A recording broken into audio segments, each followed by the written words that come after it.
భయపడ్డావా? ఇదే తప్పుకి ఒప్పుకి ఉన్న తేడా, ద్వేషానికి ప్రేమకి ఉన్న తేడా. ఆ తేడా ఏంటో తెలుసా? ఇదిగో నీ మొహంలో కనిపిస్తుందే ఆ భయం.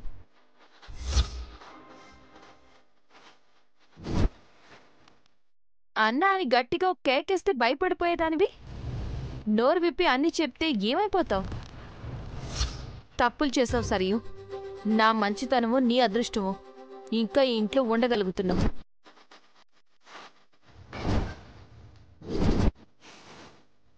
ఇలాగే ఉండాలంటే కొన్ని మానే, అది నీకే మంచిది.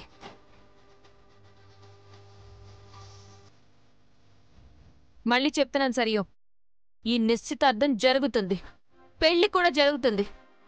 నాన్న సంతోషంగా ఉంటారు, దీన్నెవ్వరూ మార్చలేరు.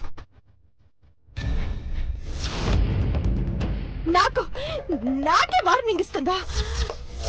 ఈ నిశ్చితార్థం ఎలా జరుగుతుందో, పెళ్లి వరకు ఎలా వెళ్తుందో నేను చూస్తా.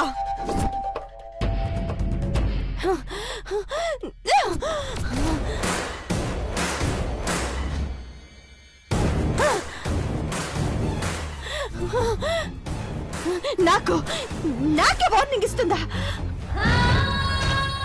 దాంతో నాకు ఎలాంటి విరోధం లేనప్పుడే చుక్కలు చూపించాని, నాతో డైరెక్ట్ గా పెట్టుకున్నాక ఎలా వదులుతాను? దాని అంత చూడాల్సిందే.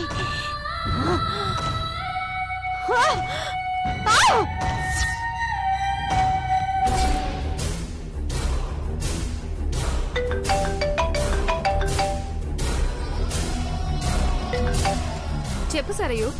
మృదులతో చిన్న ఆర్గ్యుమెంట్ జరిగిందే. ఇన్నాళ్ళు ఏమన్నా కుక్కిన పేనుల పడుండేది కదే, ఇప్పుడు బాగా బరి తెగించేసింది.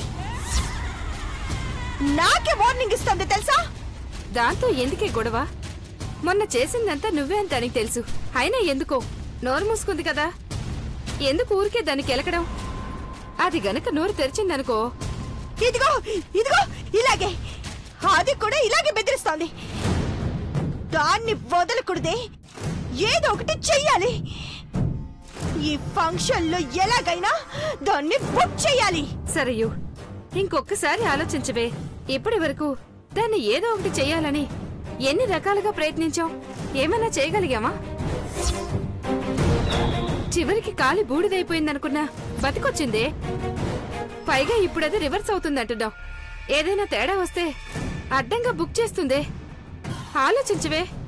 ఏంటి ఆలోచించేది? ఇప్పుడు ఏ మాత్రం వెనకడుగు వేసినా మొత్తం తొక్కేస్తుంది. ఎలా వదిలేస్తాను? మానసికి నిశ్చితార్థం చేస్తుందంట, వాళ్ళ పిల్లలకి ఫంక్షన్ చేస్తుందంట, వాళ్ళ పిల్లలకి పెళ్లిళ్ళు కూడా చేస్తుందంట.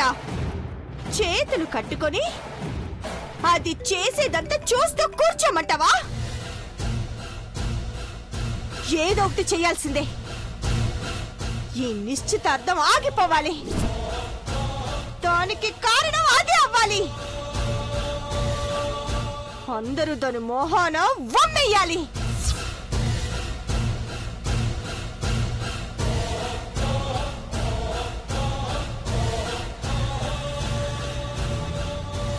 సరియు, మళ్ళీ ఫోన్ చేస్తాను. ఓకే.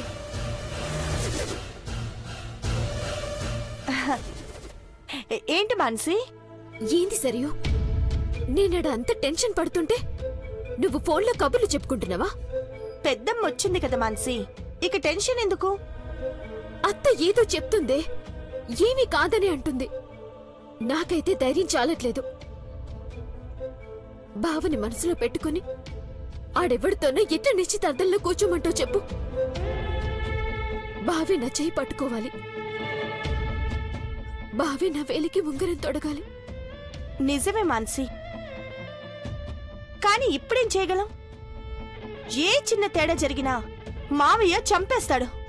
అందుకని ఏమీ చేయకుండా ఇప్పుడు నిశ్చితార్థం చేసుకుని 10 రోజుల్లో పెళ్లి కూడా చేసుకుని అన్ని మర్చిపోయి వంత ఊరేగమంటవా?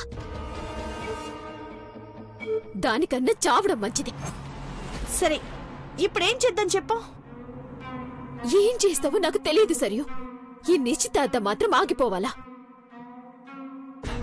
ఆహా, నేను ఏదైతే చేద్దామనుకుంటున్నానో ఇది అదే చేయమంటోంది. ఒకవేళ ఏదైనా తేడా జరిగితే దీని మీదకి తోసేయొచ్చు. మాట్లాడవేంది సరియు? ఏదో ఒకటి చెయ్యి. నిశ్చితార్థం ఆగిపోవాలా? ఆపడం పెద్ద కష్టమేం కాదు మనసి. ఏదో ఒకటి చేసి ఆపేయొచ్చు.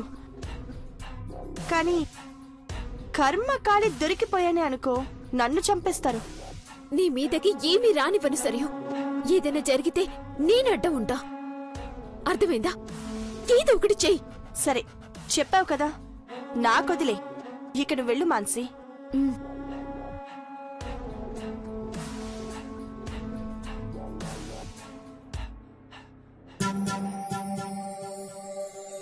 వదినా, తనయ్య ఎంతసేపు అయింది వచ్చి? ఇప్పుడే వదినా.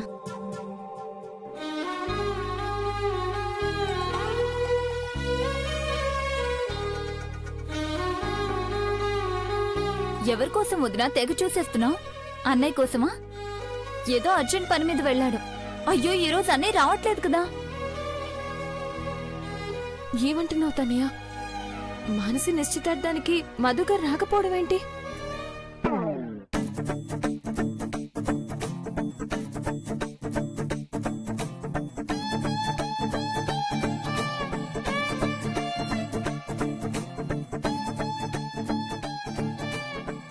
ఫోన్ కలవట్లేదు. వదినా, మీటింగ్ లో ఉంటాను, ఫోన్ ఆఫ్ చేసి ఉంటుంది అని చెప్పాడు. అప్పటికి నేనెంతో చెప్పాను వదినా, నీకు కూడా ఒక మాట చెప్పమని చెప్పాను. ఇప్పుడు చెప్తే మీ వదిన ఒప్పుకోదు. అర్జెంట్ పని, తప్పకుండా వెళ్ళాలన్నాడు. ఎంత అర్జెంట్ పని అయితే మాత్రం మానసి నిశ్చితార్థం కంటే ముఖ్యమా? ఎందుకు ఇలా చేశారు మీ అన్నయ్య? మానసి ఎంత డిసప్పాయింట్ అవుతుంది. మానసి ఏం డిసప్పాయింట్ అవ్వదులే వదినా. ఫోన్ చేసి చెప్పాడు. చూస్తుంటే నువ్వే బాగా డిసప్పాయింట్ అయినట్టు కనిపిస్తున్నావు. ఎందుకు? మీ అన్నయ్య రాలేదనా? ఏం లేదు, అసలు మీ అన్నయ్య రాకపోతేనే ప్రశాంతంగా ఉంది. వదినా, అన్నయ్య గురించి నువ్విలా మాట్లాడుతున్నావా? ఏం చేయమంటావు? ఏదో ఒకరోజు లోపలున్నది బయటకు వచ్చేయాల్సిందే కదా. ఇప్పుడు ఇంత ప్రశాంతంగా ఉన్నాను కదా, అదే మీ అన్నయ్య వచ్చుంటే మంచినీళ్ళు కావాలని ఒకసారి, వెక్కిళ్ళొస్తున్నాయని ఒకసారి, ఆకలేస్తుందని ఒకసారి, ఏ పని చేయనివ్వకుండా అటు ఇటు తిప్పి విసిగించేవాళ్ళు. పోనీ ఇంత చేసినా సాటిస్ఫాక్షన్ ఉంటుందా అంటే అది కూడా ఉండదు. మళ్ళీ అస్సలు పట్టించుకోవట్లేదంటారు. ఇప్పుడు చూడు ఎంత ప్రశాంతంగా ఉన్నాను. అంటే అన్నయ్య రానందుకు నీకు నిజంగా బాధ లేదా వదినా? నాకెందుకు బాధతానయ్యా? చెప్పాను కదా ప్రశాంతంగా ఉందని.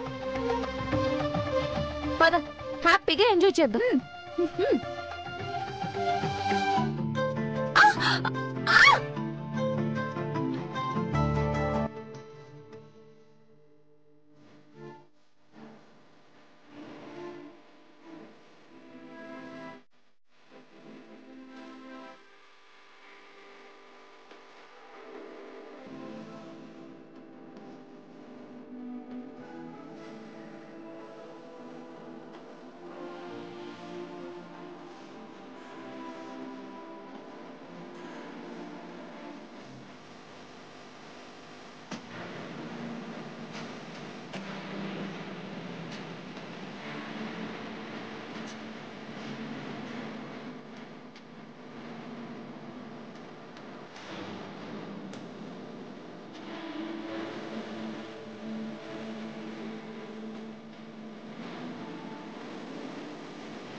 ఏమన్నావు?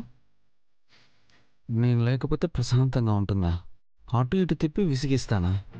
నీకంత ఇబ్బంది అయితే ఇక్కడ ఉండడం ఎందుకు? వెళ్ళిపోతాను. మధుగారు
నమ్మకంతో ఉన్నావు కదా, తొందరలోనే అవుతుంది.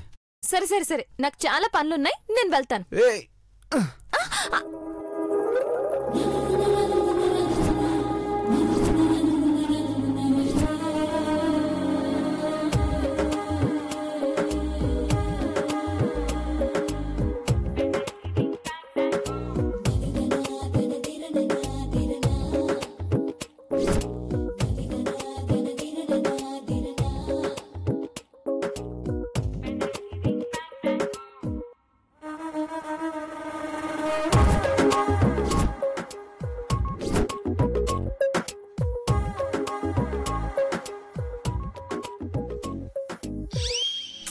అబ్బా వదలండి వదలండి. మానసి పెళ్ళాక శోభనం అన్నాం, నిశ్చితార్థం అయిపోతుంది. కనీసం అందులో సగం అయినా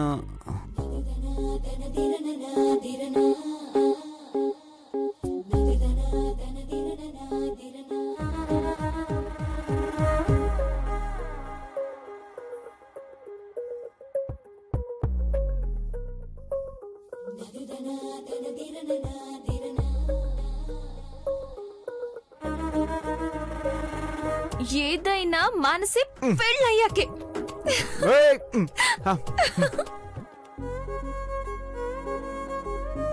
రాక్షసి. మానసిక అన్నయ్యతో పెళ్లి జరిపిస్తానని చెప్పి దగ్గరుండి నిశ్చితార్థం చేయిస్తున్నావేంటి పెద్దమ్మా? ఏదో ఒకటి చేసి ఈ నిశ్చితార్థం ఆపేయచ్చు కదా. కుదరదు సరియు. అన్నయ్య ఈ విషయంలో చాలా పంతంతో ఉన్నాడు.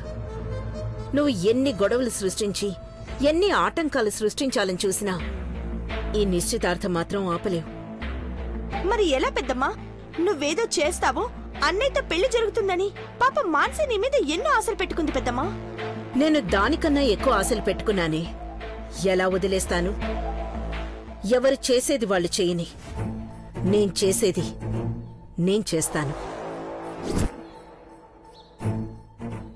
బావగారు బయలుదేరారా? Okay okay. ఏర్పాట్లన్నీ బాగా జరుగుతున్నాయి. అలాగే త్వరగా వచ్చేయండి. ఏమండి ఏమండి అబ్బాయి వాళ్ళు వస్తున్నారా? వాళ్ళతోనే మాట్లాడుతున్నాను. 10 నిమిషాల్లో వచ్చేస్తారట. అవును, తరుణు మధు ఎవరు కనిపించట్లేదేంటి? పైనున్నారు నాన్న. తొందరగా వాళ్ళని పిలుచుకురామ్మా. సరే అమ్మా. ఆగాగు. బొట్టు పెట్టుకోలేదేంటమ్మా?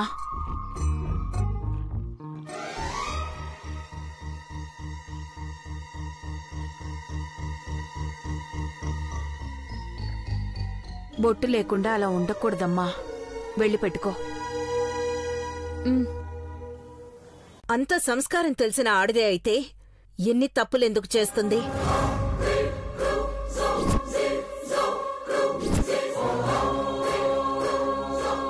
ఏదో హడావిళ్ళ మర్చిపోయిందిలే వదినా. ఇంకా ఎంతకాలం వెనకేసుకొస్తారు? అత్తయ్య కంగారు పడొద్దు, ఇక్కడ అన్నయ్య సేఫ్ గానే ఉన్నాడు.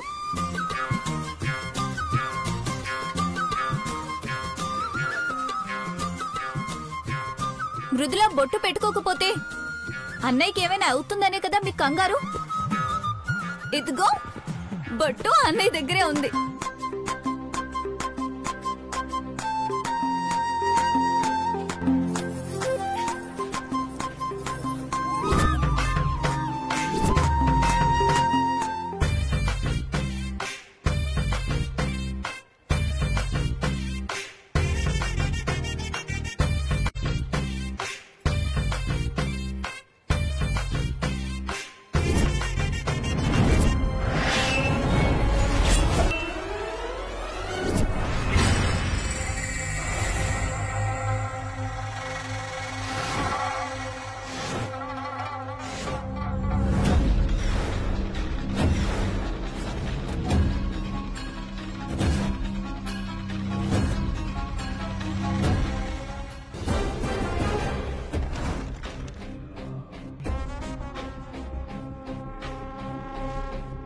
ఈ రోజున నిశ్చితార్థం సరిగ్గా జరగనిస్తావా, లేకపోతే చెడగొట్టడానికి ఏదైనా ప్లాన్ చేసావా? ఏంటి బ్రాహ్మణి అలా మాట్లాడతావు? మృదుల నిశ్చితార్థం ఎందుకు చెడగొడుతుంది? పగవాడు కూడా సంతోషంగా ఉండాలని కోరుకునే మంచి మనస్తుంది. అలాంటిది తను ప్రాణంగా చూసుకునే మానసి నిశ్చితార్థం చెడగొడుతుందా? చాలే అన్నయ్య. ప్రాణం ప్రాణం అనుకునే అది ప్రాణం కన్నా ఎక్కువగా ప్రేమించిన మానస్ నుండి దాని భావం దూరం చేయలేదు.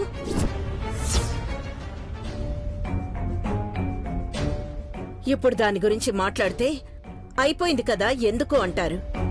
అది ఇది కాదన్నయ్య. ఇంట్లో ఏ శుభకార్యం జరిగినా గొడవ జరగకుండా ఉందా? దానికిది కారణం కాకుండా ఉందా? ఎప్పుడు ఏ గొడవలు జరిగాయో, ఎందుకు జరిగాయో వాటితో నాకెలాంటి సంబంధం లేదమ్మగారు. అయినా ఆ శుభకార్యాలన్నీ ఒకెత్తు, మానసి నిశ్చితార్థం ఒకెత్తు. అంతా బాగా జరగాలని, మానసి పెళ్లి చేసుకుని సంతోషంగా ఉండాలని నేను ఎన్ని దేవతలకు మొక్కుకున్నానో మీకు తెలీదు. అన్ని మొక్కులు మొక్కే ఈ రోజు దాని బతికిలా చేసావు కదే. అదేం చేసింది వదినా? అదేం చేసిందో చెయ్యలేదో డిస్కషన్స్ పెట్టే ఓపిక లేదు భారతీదేవి. జరిగిన అనుభవాన్ని బట్టి చెప్తున్నా. ఇది ఉన్న ప్రతి ఫంక్షన్లో ఏదో ఒక గొడవ. ఈ నిశ్చితార్థమన్నా సరిగ్గా జరగాలని కోరుకుంటే దీన్ని కొంచెం దూరంగా పెట్టండి.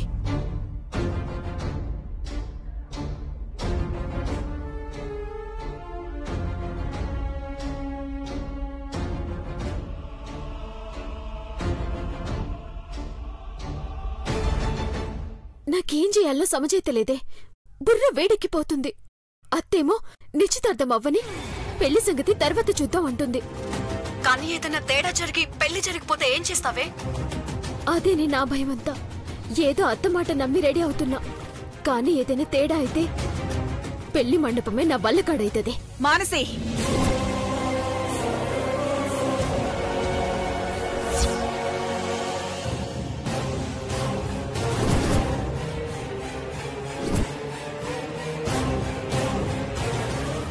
ఏంటే పెళ్లి మంటపం వల్లకాడైపోతుందంటున్నావు?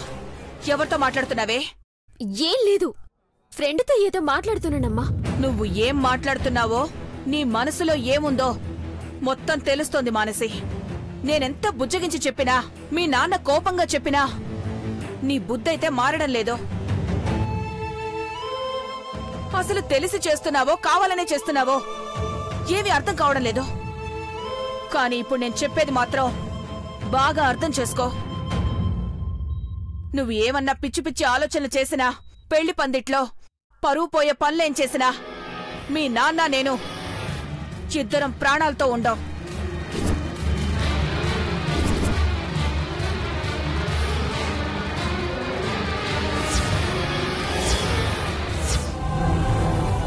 అమ్మా, అమ్మనే మాట్లాడుతున్నానే.